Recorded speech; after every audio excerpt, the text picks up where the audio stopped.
Menciptakan SDM unggul untuk Indonesia maju merupakan salah satu visi pemerintah. Salah satu upaya untuk mewujudkannya adalah dengan mencetak sumber daya manusia yang siap berkompetisi di tingkat nasional maupun global. Untuk itu, Kementerian Pendidikan, Kebudayaan, Riset, dan Teknologi meluncurkan berbagai terobosan Merdeka Belajar. Transformasi pendidikan di tanah air dimulai dengan Merdeka Belajar episode pertama, yang mengganti ujian nasional, menghapus ujian sekolah berstandar nasional, menyederhanakan rencana pelaksanaan pembelajaran, serta mengatur zonasi penerimaan peserta didik baru agar mengakomodasi ketimpangan akses dan kualitas pembelajaran. Merdeka Belajar episode kedua, Kampus Merdeka. Kita ingin melakukan kolaborasi antara universitas dengan berbagai macam pihak-pihak di luar universitas untuk menciptakan prodi-prodi baru. Episode ketiga, perubahan mekanisme penyaluran dan penggunaan dana bantuan operasional sekolah atau BOS. Untuk penggunaan BOS-nya juga diberikan fleksibilitas. Ini adalah langkah pertama Kementerian Pendidikan dan Kebudayaan untuk membantu menyejahterakan guru-guru honorer yang memang layak mendapatkan upah yang lebih layak. Episode keempat, program organisasi penggerak. Bahwa paradigma Kementerian Pendidikan dan Kebudayaan itu akan berubah menjadi jauh lebih gotong royong. Kita akan menggerakkan sekolah-sekolah dengan yang namanya organisasi penggerak. Episode kelima, program guru penggerak. Ujung-ujungnya reformasi pendidikan di Indonesia harus berawal dan berakhir kepada guru. Guru penggerak adalah ujung tombak perubahan transformasi pendidikan. Episode ke-6, transformasi dana pemerintah untuk pendidikan tinggi. Sebagai upaya pengembangan Merdeka Belajar di lingkungan pendidikan tinggi, terobosan pendanaan yang fundamental untuk mengakselerasi tercapainya Indonesia Maju telah kami siapkan. Episode ke-7, program sekolah penggerak. Sekolah yang penggerak percaya bahwa setiap anak di dalam sekolah dia bisa sukses, punya potensi sukses.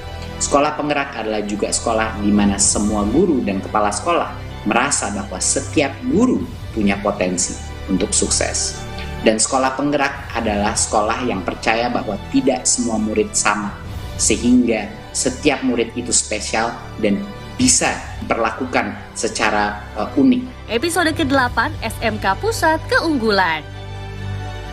SMK PK, Pusat Keunggulan ini bisa menjadi benih daripada transformasi SMK kita senasional. 900 SMK yang akan berpartisipasi di tahun ini bisa menjadi pelatih untuk SMK-SMK lainnya.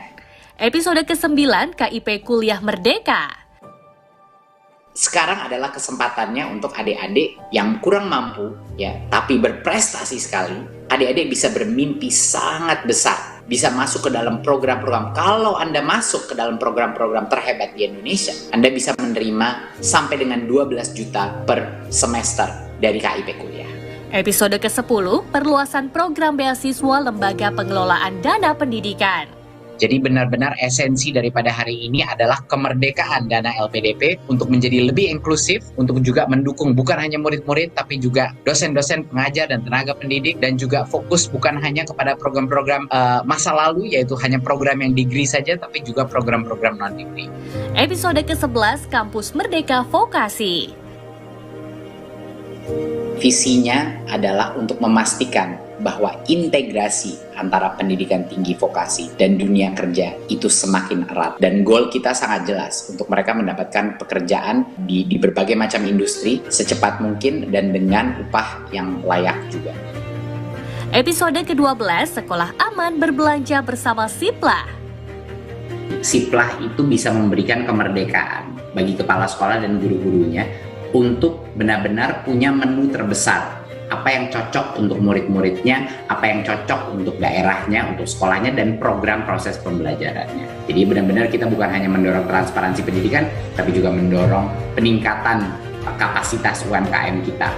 Ini dua hal yang sangat penting sebagai objektif daripada pemerintah pusat. Episode ke-13, Merdeka Berbudaya dengan kanal Indonesiana. Dengan adanya platform Indonesiana ini adalah episode ke-13 kita ingin mengundang para pelaku seni, kita ingin mengundang para kreator, kita ingin mengundang filmmaker, kita ingin mengundang musisi, penulis, event organizer, semua jenis institusi dan individu yang berkiprah di dalam dunia budaya untuk bergabung dengan kita, menciptakan kreasi-kreasi mereka dengan merdeka dan bergabung dalam platform kita Indonesiana, sehingga Indonesia bisa akhirnya terlihat kekayaan kita di panggung dunia. Dan Kampus Merdeka dari Kekerasan Seksual sebagai episode ke-14.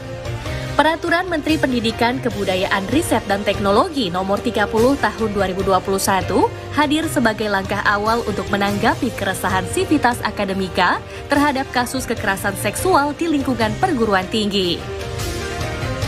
Peraturan ini bertujuan untuk memastikan hak warga negara atas pendidikan tetap terjaga dan tridharma perguruan tinggi dapat terlaksana secara optimal melalui pencegahan dan penanganan kekerasan seksual di lingkungan pendidikan tinggi.